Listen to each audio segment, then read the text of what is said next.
Uma distribuição de probabilidade é uma função estatística que descreve todos os valores e probabilidades possíveis que uma variável aleatória pode tomar dentro de um determinado intervalo.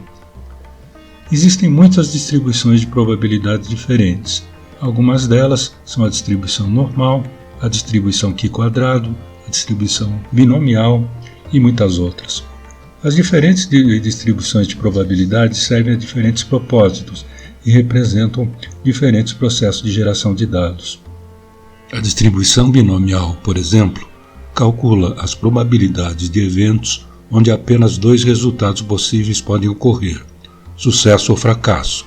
Por exemplo, quando você olha para o preço de fechamento de uma ação por dia durante um ano, o resultado de interesse é se o preço das ações aumentou ou não. Para nossos propósitos, a distribuição mais importante é a distribuição normal, que é usada frequentemente em finanças, investimentos, marketing e engenharia.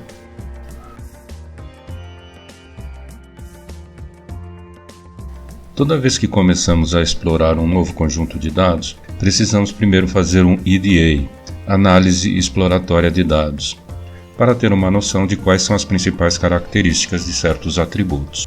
Por exemplo, sabendo antecipadamente que você tem um atributo como o crescimento de bactérias com o tempo, você pode usar o fato de saber que se trata de uma distribuição exponencial ao selecionar um algoritmo. Ou se você tem os pesos de uma amostra de população, você sabe que se trata de uma distribuição normal. Ou ainda, se você está trabalhando com pesos de bebês em uma população e descobre que a distribuição dos pesos não é normal, você já pode desconfiar que seus dados têm algum viés, proposital ou não. Sabemos que as bases de dados são compostas por dois tipos principais de dados, os numéricos, por exemplo, inteiros, decimais, etc., e categóricos, por exemplo, nomes, classes, etc. Os dados numéricos podem ser divididos em outras duas categorias, discretos e contínuos. Os dados discretos podem levar apenas certos valores, por exemplo, número de alunos em uma escola, enquanto os dados contínuos podem ter qualquer valor real ou fracionário, por exemplo, altura ou peso. A relação entre os eventos para uma variável aleatória discreta e suas probabilidades é chamada de distribuição de probabilidade discreta.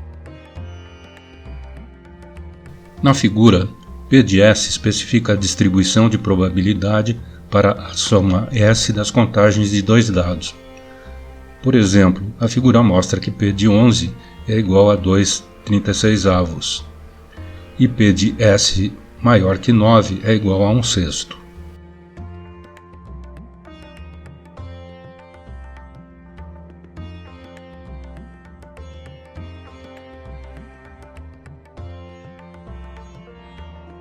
A relação entre os eventos para uma variável aleatória contínua e suas probabilidades é chamada de distribuição de probabilidade contínua e é resumida por uma função de densidade de probabilidade, ou PDF.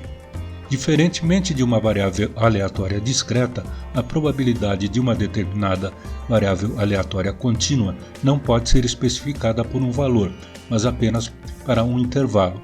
Por exemplo, se você quer saber a probabilidade de uma pessoa ter peso de 65 kg, o que na verdade você está fazendo é pegar o peso num intervalo que está relacionado à precisão da balança, por exemplo, de 10 em 10 gramas. Nesse caso, 64,090 até 65,010 gramas.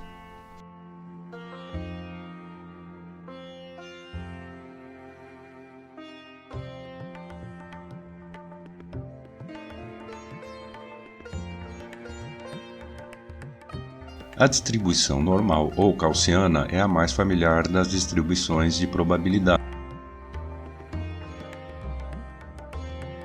Observem na ilustração a distribuição de frequências dos níveis de hemoglobina em crianças e o número de aranhas esperado na região rural brasileira. Note também que as curvas normais do mundo real obviamente não são perfeitas. A distribuição gaussiana é onipresente na natureza e na sociedade. Por exemplo, o peso de recém-nascidos é uma variável aleatória contínua, À medida que vamos colocando mais observações, mais gaussiana fica a curva. Em termos mais formais, a distribuição normal é uma distribuição de probabilidade contínua parametrizada pela sua média e pelo desvio padrão, como vemos na fórmula. Essa função é chamada de densidade de probabilidade da distribuição normal. Observe que com um desvio padrão englobamos 68,26% dos dados e com dois desvios padrão aproximadamente 95% dos dados. Vamos analisar em mais detalhes essa fórmula. O desvio padrão controla a largura da curva. O termo menos x menos μ ao quadrado faz com que a função diminua à medida que a distância ao centro aumenta. E a expressão na fração é uma constante que normaliza a curva. Veja 4 exemplos de distribuição normal e como a forma da curva se modifica em função das médias e do desvio padrão. Suponhamos que no exemplo do peso dos recém-nascidos, tenhamos média de 2.800 gramas e desvio padrão de 500 gramas. Então, as probabilidades de P entre 2.300 e 3.300 são 0,683 ou 68,3% e assim por diante. Usando esse relação modelo, entre os eventos para uma variável aleatória discreta e suas probabilidades é chamada de distribuição de probabilidade discreta e é resumida por uma função de massa de probabilidade, ou PMF, para abreviar. 3.800 gramas. Praticamente todos os bebês dessa população nascem com peso no intervalo 1.300 e 4.300 gramas. Naturalmente, como já dissemos, não existe na natureza algo que tenha uma curva normal perfeita. As curvas geralmente fogem da normalidade em duas formas: skew, inclinações, e kurtoses. Skewness, assimetria ou bias, é o grau de desvio ou afastamento da distribuição. Existem dois tipos de distorção, positivo e negativo. Kurtoses, ou a kurtose, é uma medida de forma que caracteriza o achatamento da curva da função de distribuição de probabilidade. Os valores de skewness e kurtoses entre -2 e +2 são considerados aceitáveis para comprovar a distribuição univariada normal.